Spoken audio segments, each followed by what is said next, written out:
Hello, you're watching NNN, or New Nintendo News. This is a gaming show where we keep you up to date with the latest. Yes, we're going to keep you up to date with the latest Nintendo related gaming news. And sometimes we also cover PlayStation 5 and Xbox Series X. On today's show, yes, Halloween is coming up, which means it's time for some horror! Yes, earlier on this week, Capcom held a Resident Evil live stream. EA also showed off a 10-minute gameplay trailer for Dead Space, and Konami announced a slew of Silent Hill games. I'm going to tell you more about it in a minute. Also, we've all heard of the Indie Directs, but have you heard of Windies Direct? Yes, the West Indies held their own Caribbean Direct early on in the week. Welcome to Jamrock, camp where the cooks them camp back. 2 pounds of weed in your outback, internet and knapsack. I'm going to tell you what was announced, and we'll also be looking at a few more small tiny stories throughout the show.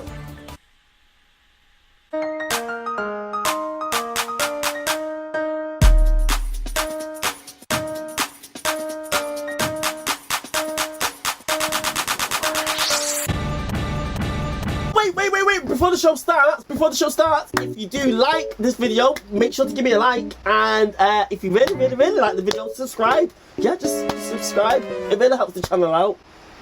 Back with the news, guys.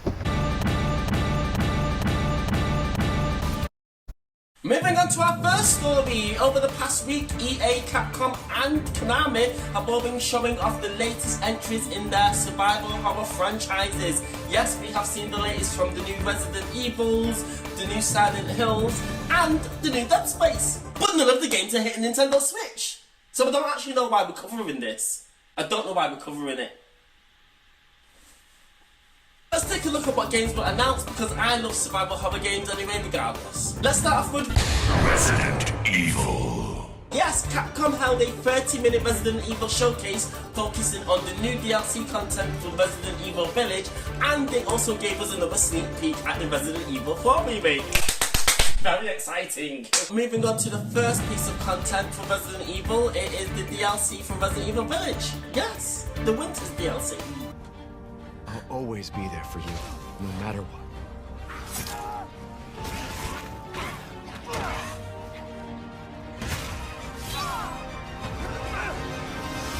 The Winter's DLC will be available to play on the 23rd of October, and this time you'll be able to play as Ethan's daughter Rose. The DLC also enables you to play through the main Resident Evil 8 game in third-person mode, and the developers said that they've included this mode just so the game's not as scary for first-time players or people who tend to be scared of survival horror games. Why you'd want to play that is beyond me anyway. It's all about the terror. The DLC also launches with the excellent Mercenaries mode, which actually made its debut on the 3DS and was actually turned into a fully fledged standalone retail game.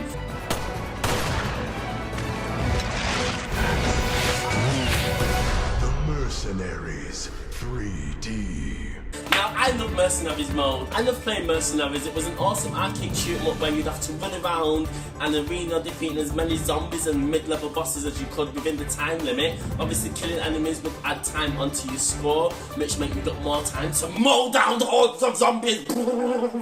It is fun as hell. It is a addictive arcade shoot 'em up that is tense and frantic, and I want to see more of Mercenaries mode. Why can't we get Mercenaries mode on the Switch?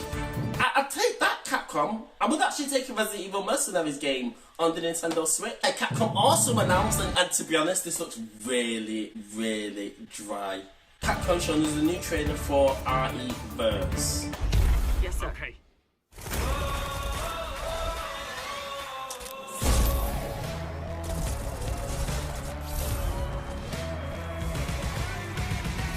Whereas Mercenaries was a great, fantastic way of expanding the Resident Evil franchise into different genres, this online shooter Reverse it's just not for me. Capcom's online only shooter is set in the Resident Evil universe, and it looks terrible. I'm not gonna lie, it looks terrible.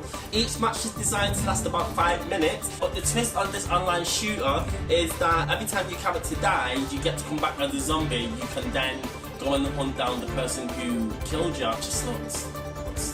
It's just just not what I want. I mean, to be fair, if you already have Resident Evil Village or Resident Evil Gold Edition, it's gonna be a free download, so we can't really complain about that. I mean, it has to be free. Capcom could never charge for this. But I don't know. I mean, prove me wrong, Capcom. Will this be a good online shooter? Probably not. Capcom also dropped a little nugget of information about Resident Evil on the Nintendo Switch as well. Yay! Now, I have been asking for Resident Evil to be released on the Nintendo Switch for the longest time. But not like this. Not like this, Capcom.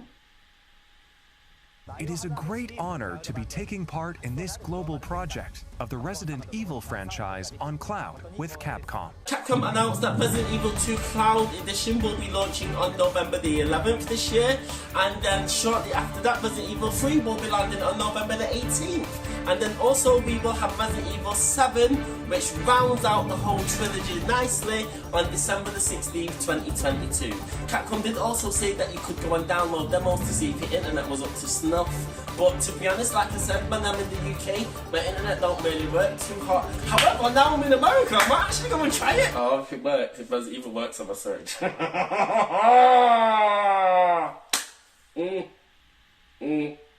But I still want an exclusive Resident Evil game, please, Capcom. But that's native to the system.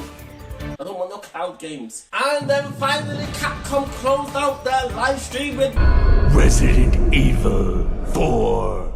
Yes, they gave us a gameplay trailer and a story trailer, and let me tell you, I am impressed. Wow.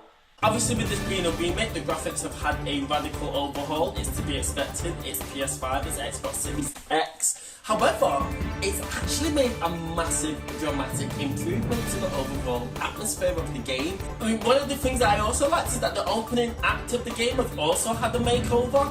With the introduction for Resident Evil 4 on the GameCube plays in daylight, whereas now they've changed the opening scene to a nighttime environment, and that already is making it look hella creepy. I love how Capcom are still staying true to the original game, but they are actually adding extra story beats or changing the way that the story unfolds, very ever so slightly. The intro for Resident Evil 4 is like one of the best intros for any game ever. It just sets the scene perfectly.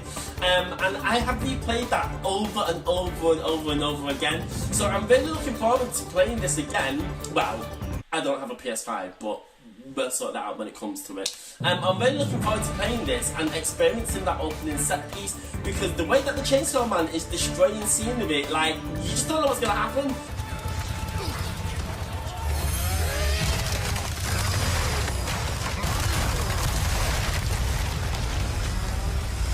You don't know what's gonna happen. I'm very much looking forward to playing this game. It looks like they've made enough changes to the story and the gameplay to give this a new, fresh, interesting twist on the game that I played and finished 10-15 times. How many times I've played Resident Evil is absolutely ridiculous. But like I said, they've made some new changes.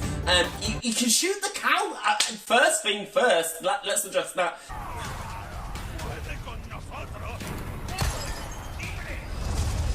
For the repairs later. You can shoot the cows now that are in the stable, set them on fire. Couldn't do that in the first one. Leon now has a new parry which allows him to use his knife to counter enemies' attacks.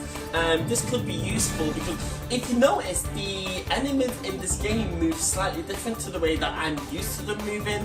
So it looks like the enemies have new attack patterns now and new attack strategies, which again, mixing it up, I'm loving it. And we also gotta look at the Chainsaw Man. Yeah, the Chainsaw Man is back with a vengeance, mate.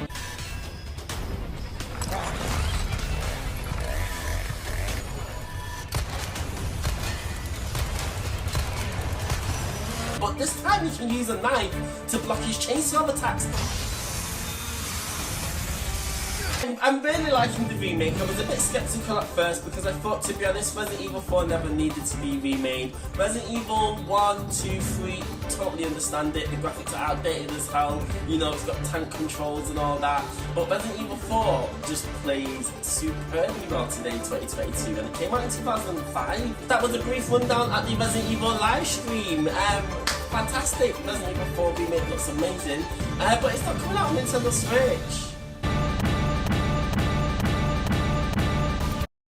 Moving on to the next horror game. Oh yes, we're gonna get psychological, baby, because it is Silent Hill time. But to be honest, To be honest, I was more of a Resident Evil kid growing up, so I never actually played the Silent Hill games. I've only played Silent Hill Shattered Memories on the Wii.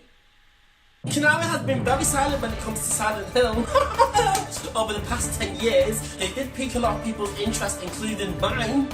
My interest is still piqued when Hideo Kojima attempted to put his own spin on the Silent Hill universe when he released Silent Hill's playable teaser, aka PT. That was a game changer for survival horror. Oh my god, to think of what Hideo Kojima could have done with the Silent Hill franchise, it still burns me to this day, because PT is hands down top 2 horror experiences that you can play in gaming for me. That's just going to be my honest answer.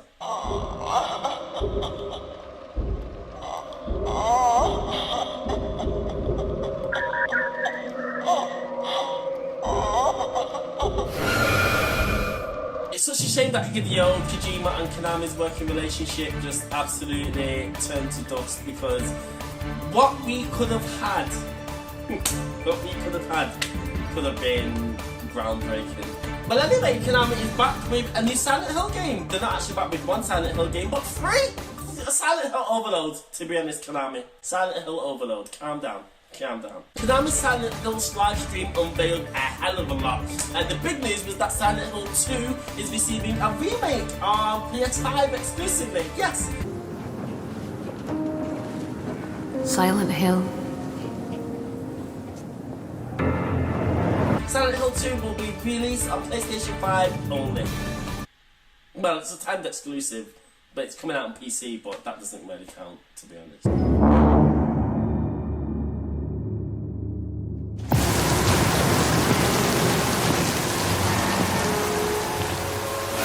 The game is being developed by Bluebird, the developers behind Layers of Flame. And Layers of Flame is just a glorified walking simulator with a heavy focus on story and atmosphere, to be honest. But I liked it. I found it very enjoyable. It wasn't as good as PT, but it was a good substitute. Well, a decent substitute. A lot of people online are actually dubious as to whether Bluebird has what it takes to get Silent Hill done. A few of their games that they have released in the past have been a bit hit and miss. Their latest game that they did release, called The Medium, actually did okay. People are confused as to whether they can actually pull it off. But we'll see what happens. To be honest, I'm not bothered. I hope they don't pull it off because it's a PS5 exclusive. We also got a look at another new Silent Hill game coming from developers No Code. I think you're here for some other reason. And I don't want to be anywhere near you when you figure that out. The trailer didn't give too much away, but after looking into what games No Code have developed before, they actually specialise in ARG games online, which I actually think could be a really good fit for something like the Silent Hill game. I was watching one of their games called Observation, which is a sci-fi adventure game. It's kind of like a thriller, where you control a spaceship AI and trying to uncover the mystery behind the crew that have disappeared on board.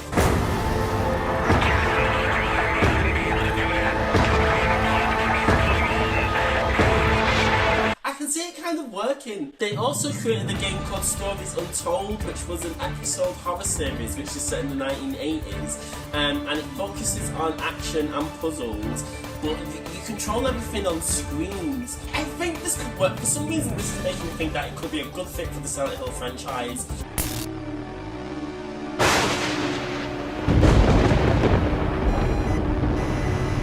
And finally, we got a trailer for a brand new Silent Hill, Silent Hill F. I think this game could be good.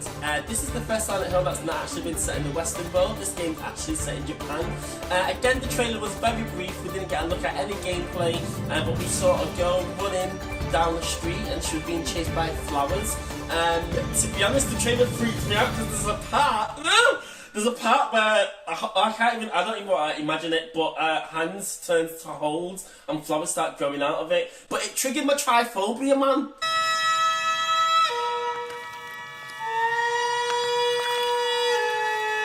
Konami should have put a trigger warning out on it saying if you suffer from tryphobia. Is that what it's called? Tryphobia. The thing where you have a phobia of home. It made me sick. But it also made me very happy because the trailer freaked me out. The trailer freaked me out, so I'm excited. The trailer ended with the girl's face peeling off, so this looks like proper. This looks like Silent Hill.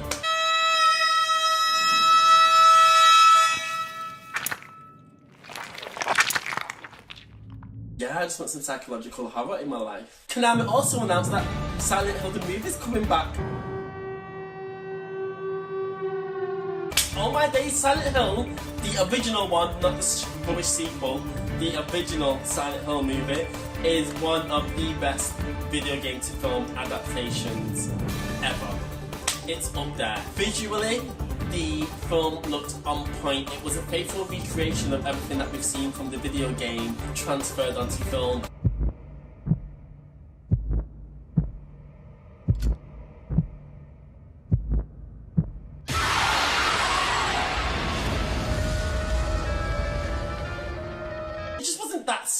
It just wasn't that scary. But the original director, Christoph Gans, is back in the director's chair. It looks like he's gonna be recreating Silent Hill 2, the video game. The film was a great success, and we decided to go back to the best of his stories. I mean, Silent Hill 2. I'm super excited for that. Everything is in early development. All these Silent Hill games, all these Silent Hill movies are in early development, so we're not gonna see it for a while. But I'm really hoping that Christoph Gans can knock this one out of the park, because like I say, the original Silent Hill movie is pretty decent. I'm scared for Konami because it is a lot of Silent Hill to release 3 Silent Hill games and a movie all in the space of a year or two. That's a lot. I'm presuming that Konami think it's going to do very well. Konami have started applying themselves to the home console market. They've chosen to focus on pachinko machines, free-to-play mobile games. You know, they turned Pro Evolution Soccer into a free-to-play football game now. They don't really have much time for all the home console franchises that we know. You know, I'd love a new Castlevania. Where's my Gear Solid? Snake, are you okay? I've been better. Where's Parodius? Oh my god! Can Parodius please make a comeback? Super Parodius is one of my favourite games of all time, and I would love just to see that. I'd love to see the new Parodius. Oh my god, Parodius started out as a parody of the Gradius R-type kind of side-scrolling shoot-'em-up games. Parodius and Super Parodius are just super amazing games. The music's incredible.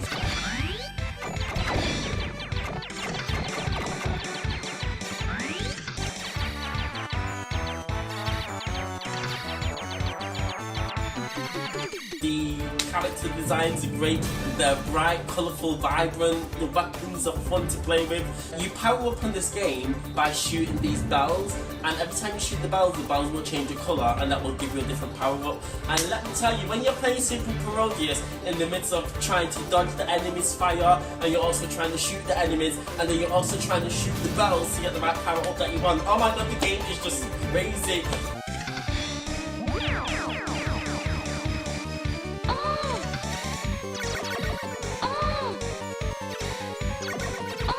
Where's Super Parodius, Konami? The only problem we have is that Konami have been doing quite well since they've stopped producing games for the home console market.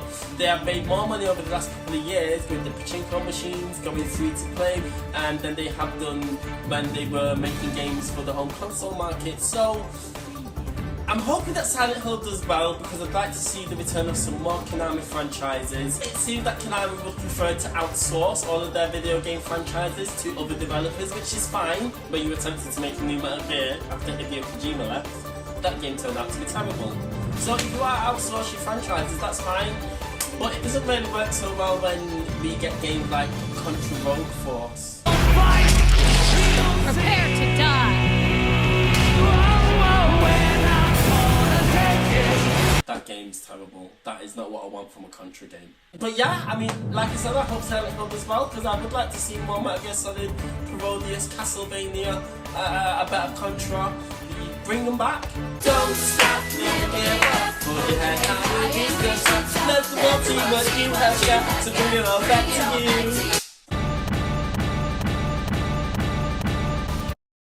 And finally, EA also shown off a 10-minute Dead Space remake trailer. The ambience and lighting may change, This is what we call the intensity director. It keeps the issue more unpredictable and brings some additional tension and challenge. When EA first announced it, I was like, oh my god, Dead Space, one of my favourite horror franchises. Well, Dead Space 1 and 2 are amazing. Dead Space 3 was awful. Well, it wasn't awful, it was just, it wasn't scary. There was too much action. I didn't know what the co-op mode was about.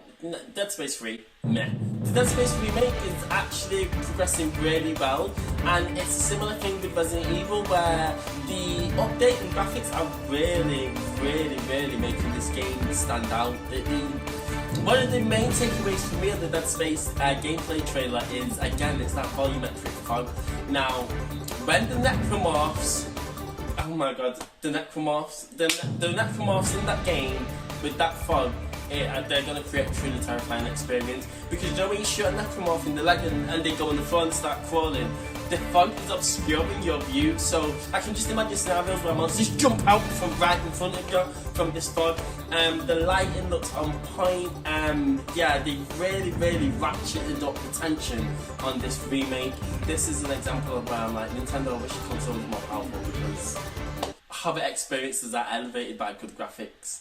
The remake looks very faithful to the original. It looks more to be a generic remake as opposed to Resident Evil 4 where they're added in new scenes and stuff like that. But I'm up for it. I'm up for it. I love Dead Space. This one looks great. I don't really have much more to say because I don't. Moving on to our next story. Windies Direct! Hey!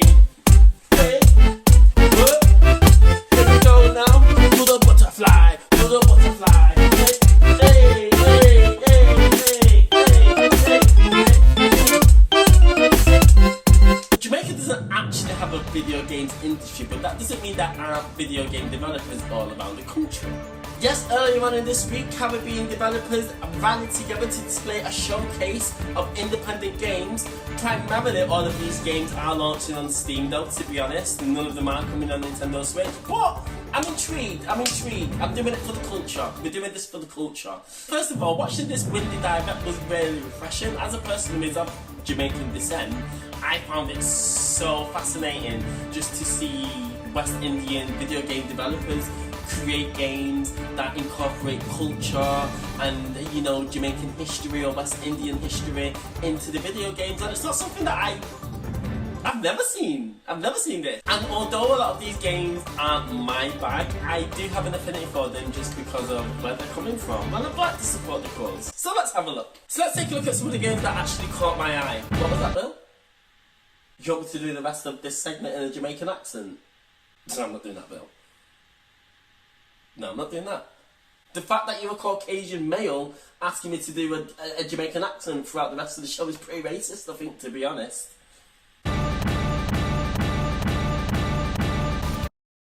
Alright, so the first game what we have called Dopey Detective. Zimmy.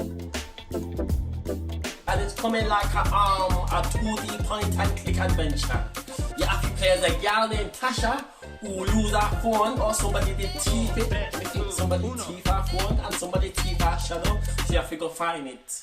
I don't even like point and click adventure games, but the artwork is cool and it's nice again to see representation in a video game. Seeing them use the language of Jamaica in the title, Dopey. You know, Dopey means ghost. It's cool, me like it, me love it. Alright, the next game what we have now is a celebration of Jamaica and its culture and influence. You see me? The next game what we have is called Street Boy.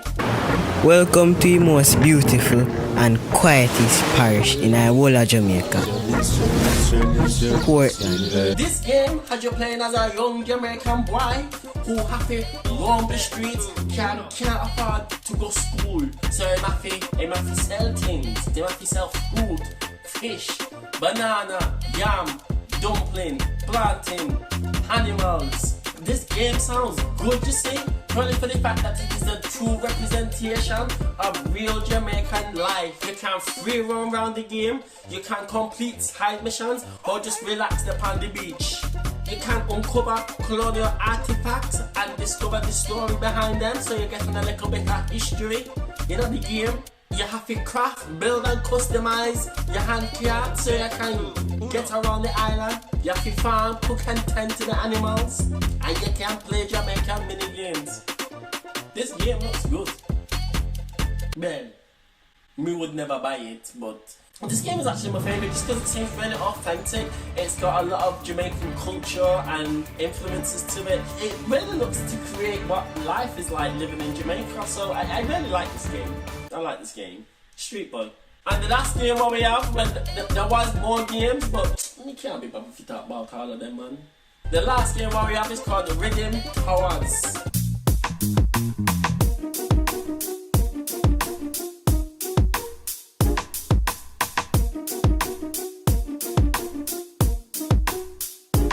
Rhythm Towers is a cool rhythm-based tower defense game. Once you've successfully played the game to the beat, a rhythm tower is erected and it can shoot on the enemies them. Pop, pop, pop, pop, pop, pop, pop, pop. The harder the enemies them is, the harder the rhythm mini games are.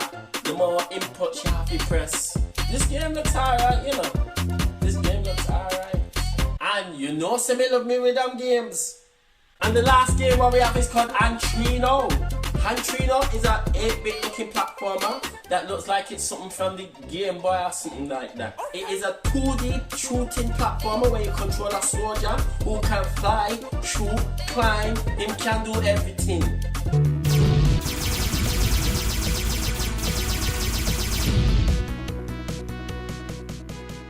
So yes, that's all we have to report from the Windies Direct. The first of what I hope is many more to come. Take a look at it. It's online. The link is in the description below. Click the link. Go and see what it's like. Yeah. Windies Direct.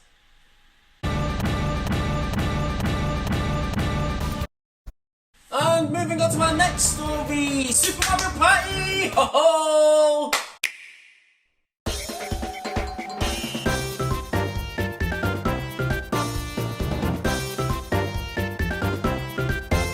Mario Party is coming out, baby, on November the 2nd on Nintendo Switch Online service. That is all you need to know. Get it downloaded and play it.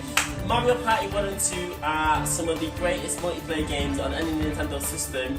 I mean, to be fair, they are very unfair. The computer cheats like hell on these games, but let me tell you, some of the mini games in the first 2 entries of the Mario Party franchise are some of the best. I can't believe we're getting a double release. When Mario Party first released in 1999, it was a breath of fresh air. Infamous thing about this game is the fact that people used to get friction burn on the palms of their hands because some of the mini games would require you to rotate the analog stick. And obviously the best technique to win this game was by putting your hand on the analog stick and going around like that. But let me tell you, you get friction burns. Like people's hands would be bleeding, they'd be infected, they'd have pus coming out of them. So the Nintendo actually gave away gloves to play with Mario Party, but then eventually they kind of got rid of this whole analog stick kind of twisting minigame input, and yeah. Never know more, will anyone get burned in the palms of their hands? The good old days.